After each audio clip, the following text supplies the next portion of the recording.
देवा स्वप्ने महिमा नमनुभवति यदृष्टं दृष्टमनुपश्यति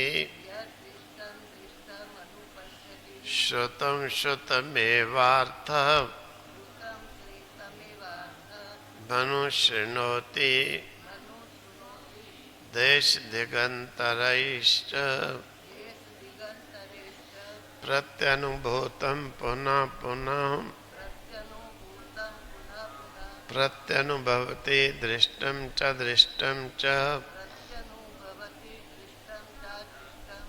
श्रुतं च श्रुतं चानुभूतं च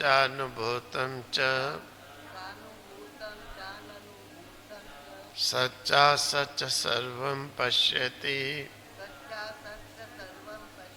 सर्वः पश्यति अत्र एषा देवः स्वप्ने महिमानम् अनुभवति यत् दृष्टं अनुपश्यति श्रुतं एव अर्थम् अनुशृणोति देशदिगन्तरैः च प्रत्यनुभूतं पुनः पुनः प्रत्यनुभवति दृष्टम् अदृष्टं च श्रुतं च अश्रुतं च अनुभूतं च अननुभूतं च सत् च असत् च सर्वं पश्यति सर्वः पश्यति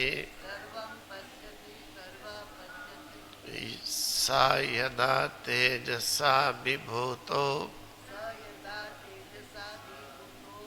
भवत्यत्रैषा देवा स्वप्नानः पश्यतथा तदैतस्मिन् शरीरे एतत् सुखं भवति सा यदा तेजसा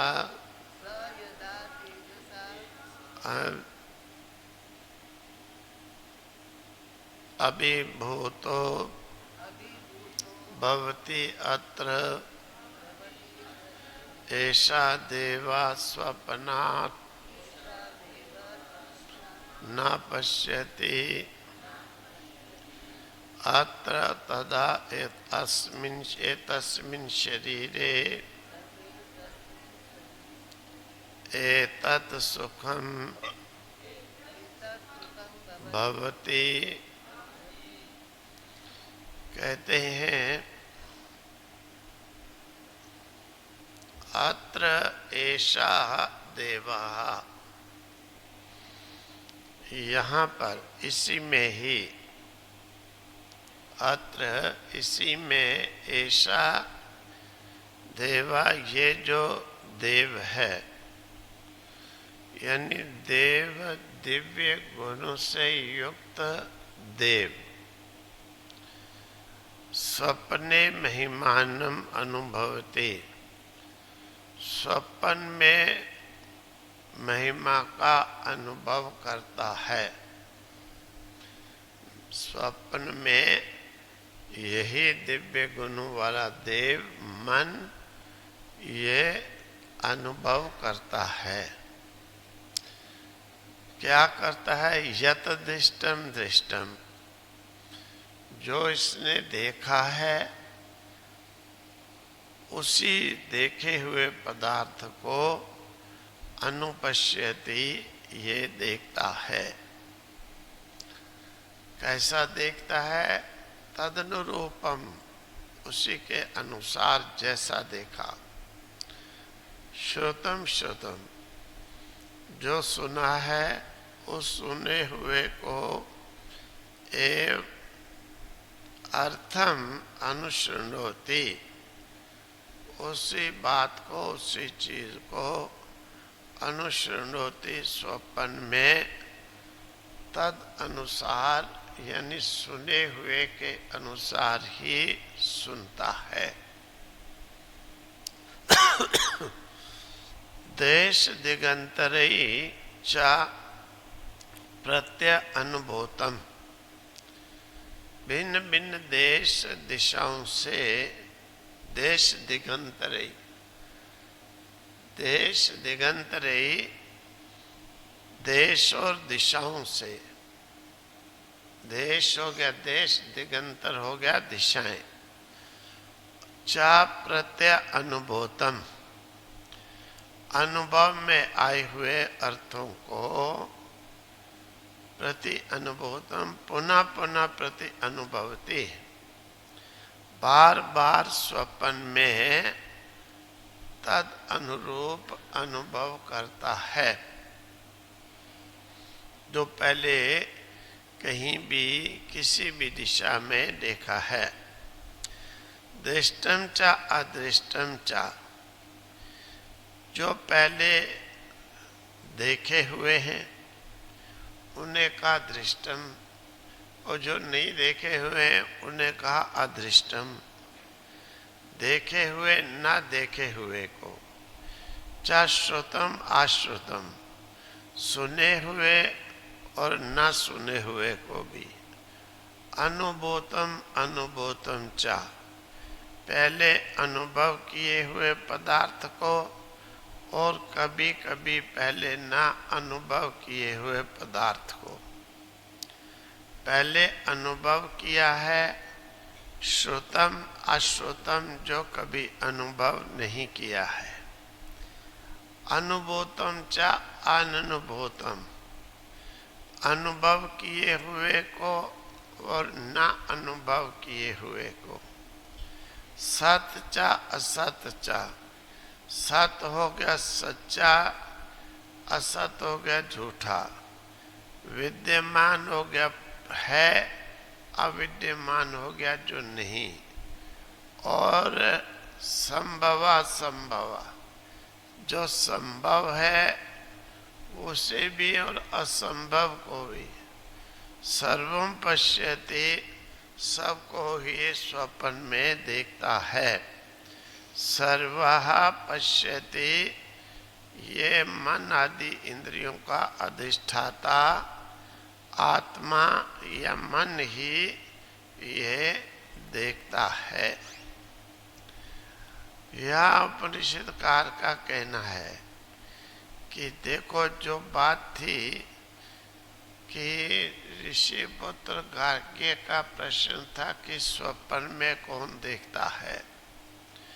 स्वप्न में ये दिव्य गुण वाला जो देवता है यही देखता है। वो दिव्य गुण वाला देवता कौन है इसमें? तो कहते हैं इंद्रियेभ्यः परम मना, मनसस्तु बुद्धि, बुद्धिर परतस्तु सा। इंद्रियों की अपेक्षा मन को श्रेष्ठ कहा, मन की अपेक्षा बुद्धि को, बुद्धि की अपेक्षा श्रेष्ठ व व्यक्त। तो इस प्रकार से श्रेष्ठता वर्णन करते हुए मन की ये कह दिया कि दिव्य गुण वाला मन ही महिमा का अनुभव करता है।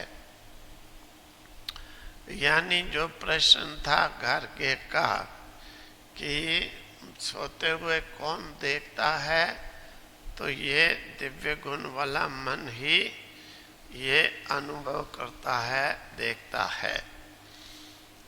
क्या देखता है? तो जो जागते हुए समय देखा था उसे उसी प्रकार से सोते हुए देखता है, और जो प्रत्यक्ष देख रहा हो, जो जागते समय सुना था उसे सोते समय भी सुनता है। और इसी प्रकार से जो जागते हुए ही सुन रहा हो वही जो है वो सोते हुए भी सुन रहा है।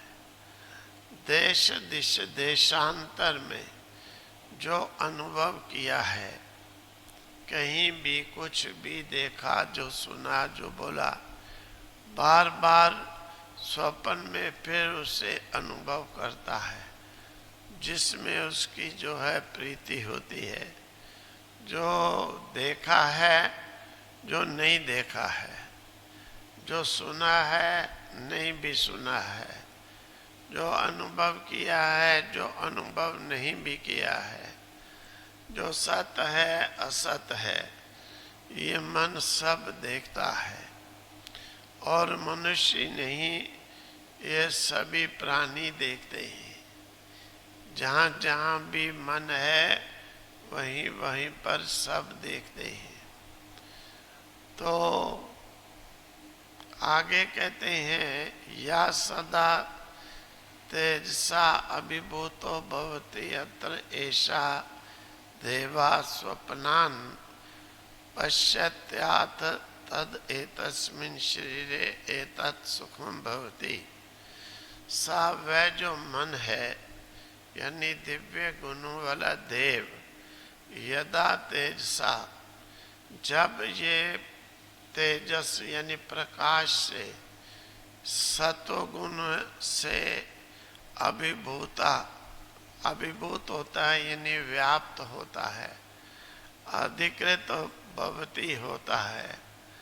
अत्र इस अवस्था में, यानी ये सुषुप्ति अवस्था में, ऐसा देवा, ये जो दिव्य गुणों वाला देव मन, स्वप्ना न पश्यति, ये स्वप्न को न पश्यति, नहीं देखता है। सुखम भवति, सुख वाला, यानी सु और चा और खम, सुख अच्छी, खा इंद्रियों को कहते हैं।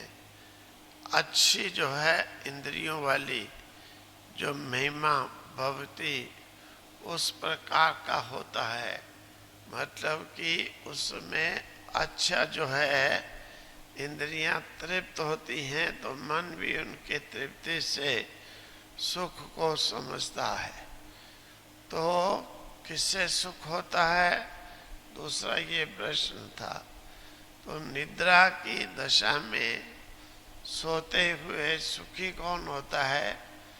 जब जीवात्मा की सत्व, रज और 3 अवस्थाएं होती हैं कि जीवात्मा सत्वगुणी अवस्था को जिस समय प्राप्त है, कभी रजोगुणी अवस्था को प्राप्त होता है, कभी तमोगुणी अवस्था को प्राप्त होता है। तो यानी जीवात्मा एक न एक इनमें से, तीनों में से एक न एक अवस्था को हमेशा अनुभूत करके रखता है। तो कोई एक अवस्था जब प्रबल हो जाती है, कभी सत्वगुण अवस्था प्रबल होती है इसमें, कभी रजोगुणी होता है जीव अधिक, कभी तमोगुणी होता है कि बहुत दुख का अनुभव, बहुत प्रमाद, आलस्य का जिस समय होता है। तो इस प्रकार से एक न एक अवस्था जीव की हमेशा होती ही है, जिसमें ये जीव सुख की, यानी सत्वगुण की अवस्था को प्रधानता से स्वीकार किया होता है, उसमें स्थित होता है। तो उस समय जीवात्मा तेज से, तेजस नामा जीव वो अभिभूत होता है। उस समय वह स्वप्न नहीं देखता है। उस समय वह इस शरीर में ऐसा फील करता है कि बड़े सुख के साथ सोया, बड़े सुखी हो रहा हूँ। और जब ये रजोगुणी तमोगुणी अवस्था में होता है, उस समय जो है परिश्रम और अज्ञान से अभिभूत होने के कारण उस समय सुख का अनुभव इसे नहीं होता। तो उस समय शरीर में ही उसे सुख हो रहा होता है। तभी तो सात्विक निद्रा के पीछे मनुष्य तरोताजा हो जाता है कि सो के उठता है तो एकदम बिल्कुल सुख का सतुगुनी अवस्था में फीलिंग होने के कारण जैसे एकदम फ्रेश ताजा अपने आप को फील करता है। तो रजोगुनी होता है तो सोने के बाद जब उठता है तो बड़ा उससे परिश्रम लगता है कि मैं बड़ा थका, बड़ा कुछ किया। तमोगुनी होने पर भी इसी प्रकार से उसे बड़ा मोह और प्रमाद, निद्रा आदि घेरे हुए ऐसा फीलिंग करता हुआ उठता है। तो सत्वगुणी अवस्था में सोते समय सुख का अनुभव करता है, इसलिए सोने के बाद ये बड़ा सुख से सोया उठते ही कहता है। अगर कहते हैं निद्रा में रजोगुण प्रदान हो जाए तो उठते ही बड़ा परिश्रम, बड़ा दुखी अनुभव करता है कि कुछ नहीं, बड़ा परेशान रहा, धड़कता है, बेचैन होता है। तो ये रजोगुण अवस्था अगर सोते समय जीव की प्राप्त हो, उस समय इस प्रकार की उसकी स्थिति होती है। अगर तमोगुनी अवस्था सोते समय जीवात्मा की हो तो उठने के बाद जो है शरीर जो है उससे सतोगुण में तरोताजा होता है, और यहाँ पर जो है तरोताजे के बदले में उल्टा भारी शरीर, एकदम बड़ा व्याधि लगती है, चित्त में गलानी होती है, सोने पर भी ऐसा लगता है कि सोया ही नहीं। ये सब अवस्थाएं जो हैं ये वहाँ पर जीवात्मा आत्मा की नहीं परंतु शरीर की ही होती हैं। यानी सुषुप्ति और समाधि में दोनों अवस्थाओं में जीव और ब्रह्म एक दूसरे के संपर्क में आ जाते हैं। जैसे तो ब्रह्म का सुख जो है वो सुषुप्ति में जीव भी, जैसे समझ लो कोई राजा के पास बैठा हो और परंतु सो रहा हो, उससे राजा के पास बैठने का कोई ज्ञान ना हो। समाधि दशा ऐसी है कि जैसे कोई राजा के पास बैठा हुआ जाग रहा हो, उसे ये अनुभव है कि मैं राजा के पास बैठा हूँ, सुख का अनुभूत हो रहा है। और कितना भेद है इन दोनों में। बैठे तो राजा के पास हैं, लेकिन एक अवस्था ऐसी है उसमें राजा के पास का सुख का अनुभूति है, और दूसरे में राजा के पास बैठे होने पर भी राजा के मिलने के सुख की अनुभूति नहीं है। ये परंतु ये जो भेद है ये मानसिक अनुभूति का है। बाह्य दृष्टि से तो दोनों दशाएं एक जैसी हैं, इस शरीर के कारण ये दृष्टि है। इस प्रकार से जो है, जो ये प्रश्न था कि कौन सोते हुए जो है ये सुनता है, उसका वर्णन हुआ। ओम तत्सत, ओम तत्सत।